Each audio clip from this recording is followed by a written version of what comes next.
Welcome to the Matrix Greenfield podcast, where we bring you the stories of visionary leaders who are reshaping industries with innovation, purpose, and sustainability.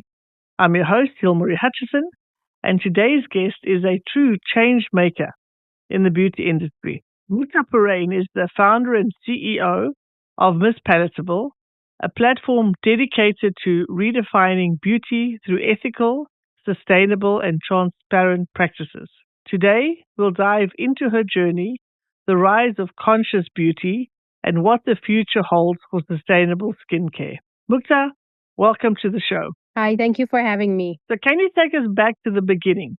Tell us a little bit about you, your background, and how you ended up here in the UAE. So, I'm actually from the finance industry. I've never been in the beauty industry. Before moving to Dubai, I actually used to trade currency and I was also managing assets in Singapore. But on the other side of it, I've always enjoyed playing with beauty products and skincare, but it was always something I just did on the side because I enjoyed it. Before moving to Dubai, that's what I was doing. And I moved to Dubai in 2015. Once I moved over here, I just actually stopped working in the finance industry because I was just getting really adjusted to the new place that I was living in. And in 2016, I became pregnant with my son. During my pregnancy is where things started shifting for me. When I was pregnant with my son, I found that my skin got very, very sensitive. I started looking overseas for products. And what happened was I was looking at products that were a lot more natural and easy to use because my skin got so sensitive. And those really started helping me with my skin. And I saw my skin started improving. Over time,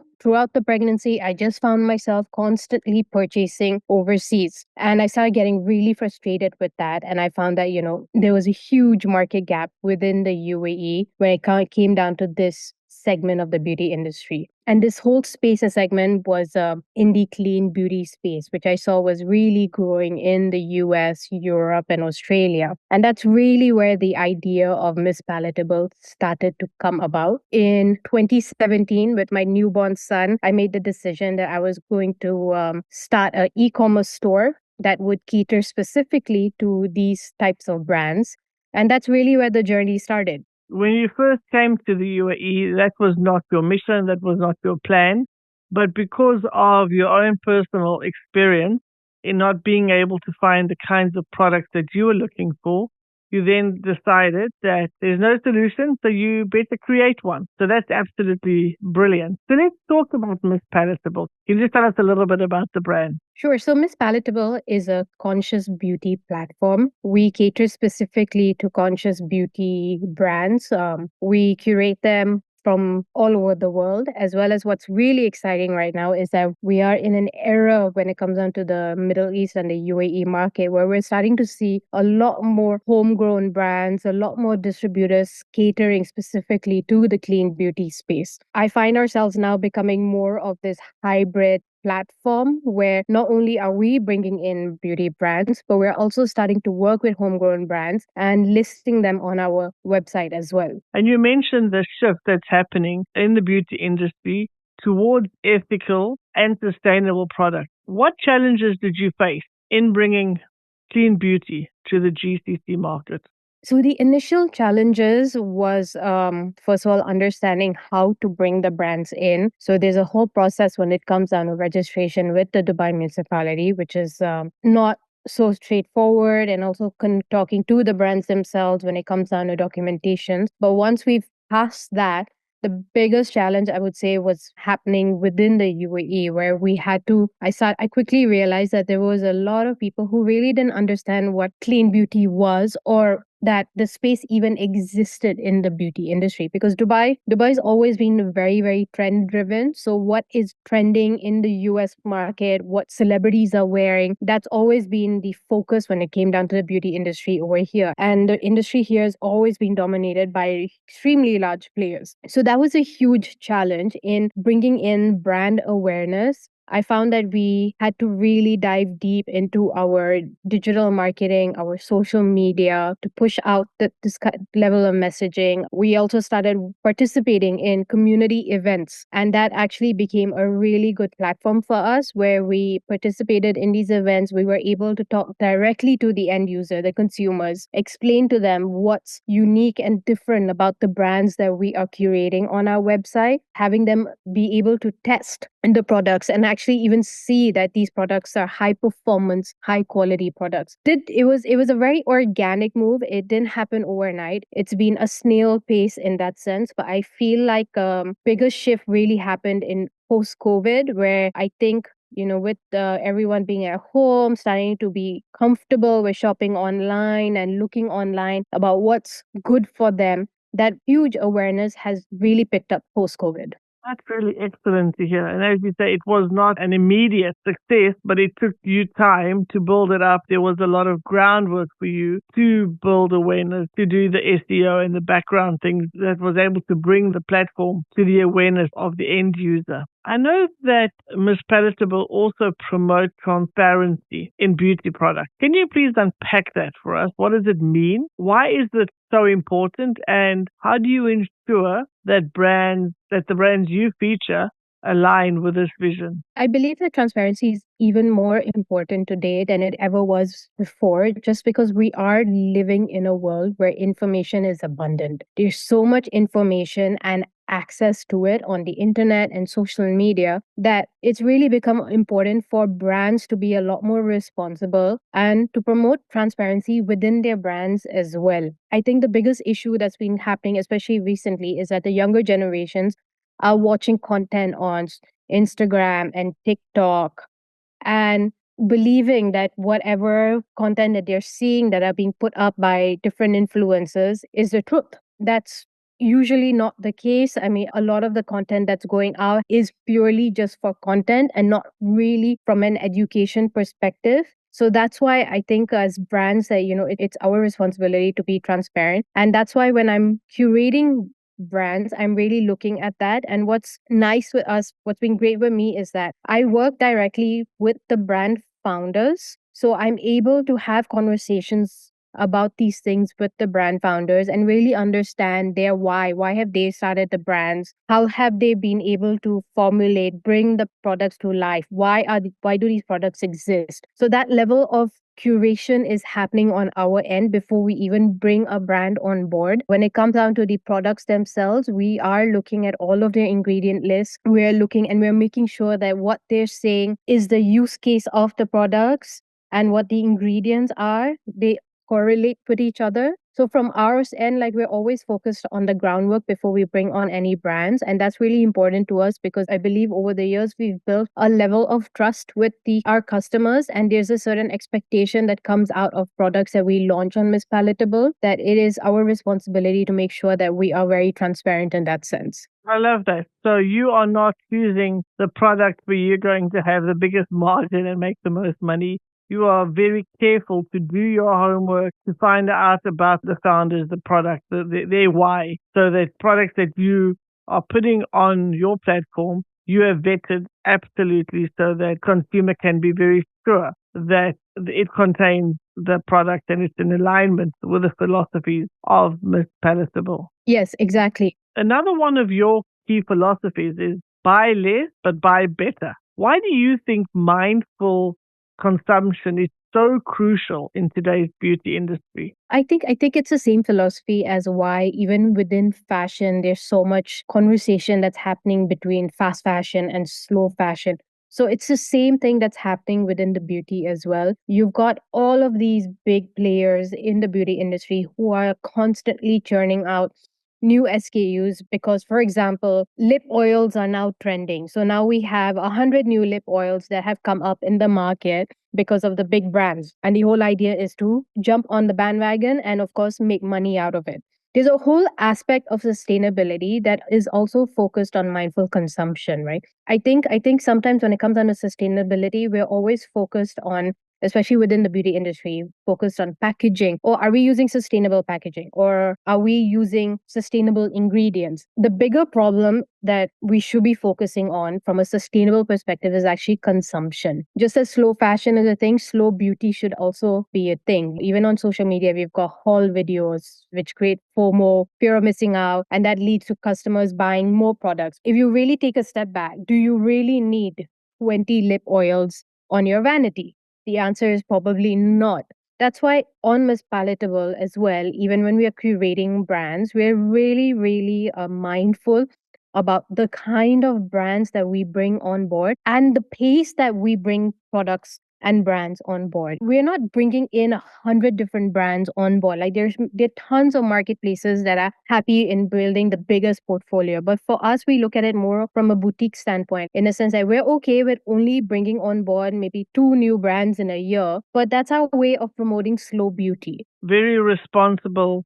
And again, that's what your consumers are looking for. What are some of the ingredients or even practices that consumers should look for or look at when choosing truly clean and sustainable beauty products? The first point would obviously be looking at the ingredients list. Are there any ingredients that are considerably potentially harmful, such as parabens, sulfates, phthalates, formaldehyde, formats of petroleum, so mineral oils, for example? Best way, I would say, there's so much resource online now. If you just put in the ingredients on Google, you'll get an understanding of what it is. There's so many new apps that have come out where you can scan the barcodes and it will tell you how clean it is and how it's not. So I would always look at the ingredients list to begin with, really understand what ingredient lists are saying. I would also look at the brand philosophy. Are they green or clean washing? I find that there are many brands out there that are clean, but their messaging is more focused on fear mongering, which for me is a red flag. I don't believe you should be marketing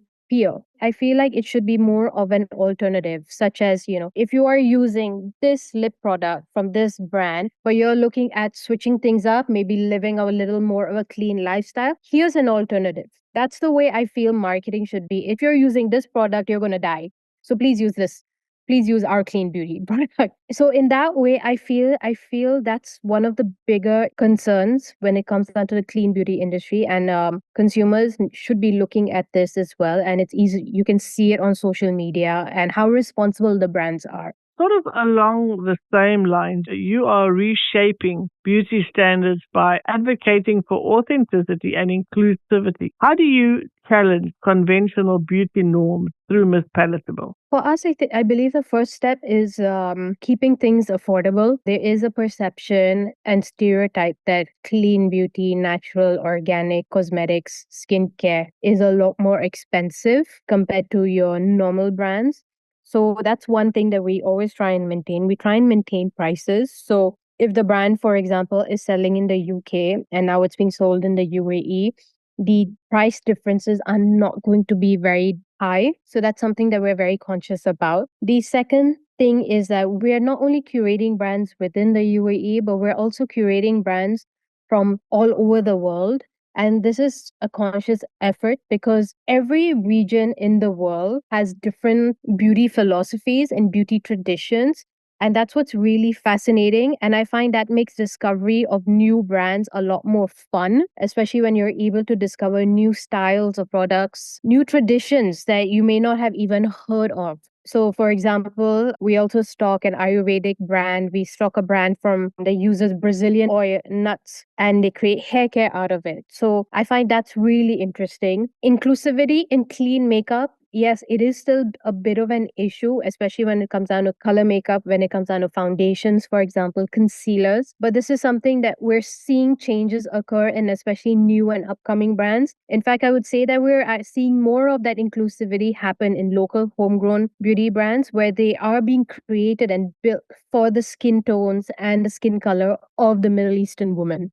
I love that you are combining the two things. You are finding those unique products, those different products that we might not have in the market here in the UAE, bringing them to the UAE, but also at the same time supporting local homegrown businesses that are in alignment with the philosophies of Miss Palatable. So you are creating a market and creating a platform for both these types of products. Building a brand that aligns with sustainability and ethics is not always easy. What advice would you give other entrepreneurs who want to create purpose-driven businesses? Building a brand that is trying to be sustainable and ethical is probably the hardest type of brand to build. It's an extremely long journey. It's still a very niche space, and it's going to take time for the space to develop into something that's a bit more mainstream. But the good news is it is growing. I believe that every purpose-driven business really needs to keep reminding themselves of what their North Star is. Why is it that they started this journey?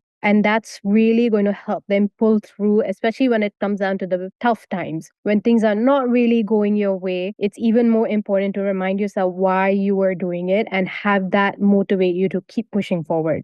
I think that's really excellent advice, to be really clear on your why and to keep reminding yourself of your why, the reason you started down that path, because as you mentioned, it's certainly not the easiest path to choose. Running a growing business comes with challenges, as we've mentioned. How do you balance entrepreneurship, leadership, and personal well-being? Keeping a balance is always a challenge, and it's still a work in progress. I mean, I am a mom, I've got two kids, I'm also running this business. So there is definitely a lot on my plate all the time. And balancing being an entrepreneur as well as being a mom is something that's challenging for many of us women. But I think the two things that I've really learned and that's helped me really in balancing working on my business as well as my personal life is really learning to prioritize, looking at my week, looking at my month, and prioritizing what is like high priority and what can wait.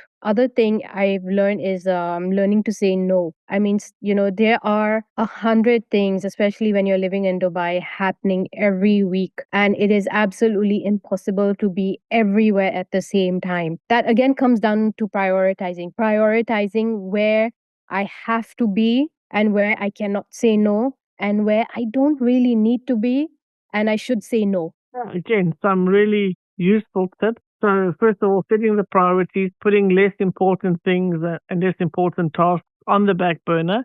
And then, so important to learn to say no, because as you said, there's so many things that could fill our time. And if we just keep on adding to it, there'll always be something else that we could say yes to. And then again, then the balance goes out the window. So, really nice tips there. Thank you so much for sharing your story and the journey that you've had with Miss Palatable. It's been excellent. Now we've come to the segment of our show where I will ask you some rapid fire questions, our version of a game show. Are you ready? Sure. What's your must-have skincare product? My must have skincare product is definitely a moisturizer. I have dry skin and I really need a moisturizer. One beauty trend you wish would disappear? I think we're done with the lip oils. We do not need any more lip oils in the market. If you could describe Miss Palatable in 3 words, what would they be? Conscious, innovative, customer centric. What is the best piece of advice you've ever received? To trust in the universe. And what is one thing you do every day, no matter how busy you get?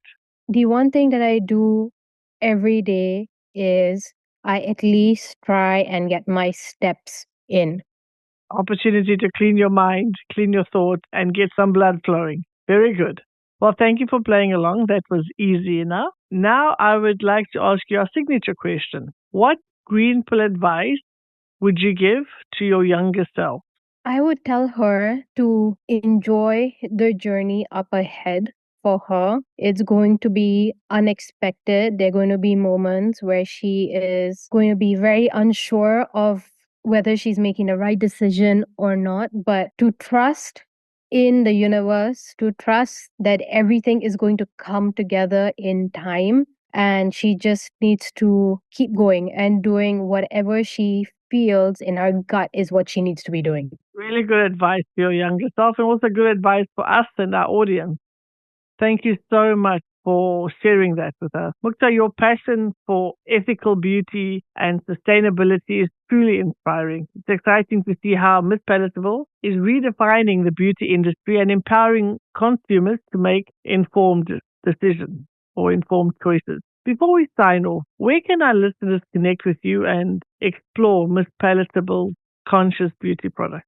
So you can find us on our website, www.misspalettable, misspalatable.com. We are also on Instagram. So we are at Miss Palatable _. You can also find me on my own personal Instagram page, which is at Mukta TP. Thank you for sharing that. And again, thank you so much for being here today. I wish you and Miss Palatable all the very best. Thank you so much for having me here today. And to our listeners, thank you for tuning in to another episode of the Matrix Green Pill podcast. If you enjoyed this conversation, don't forget to subscribe, leave us a 5-star review, and stay connected for more inspiring stories. Until next time, keep making mindful choices and embracing conscious beauty. If you enjoy our conversations, please like and subscribe. See you next Wednesday.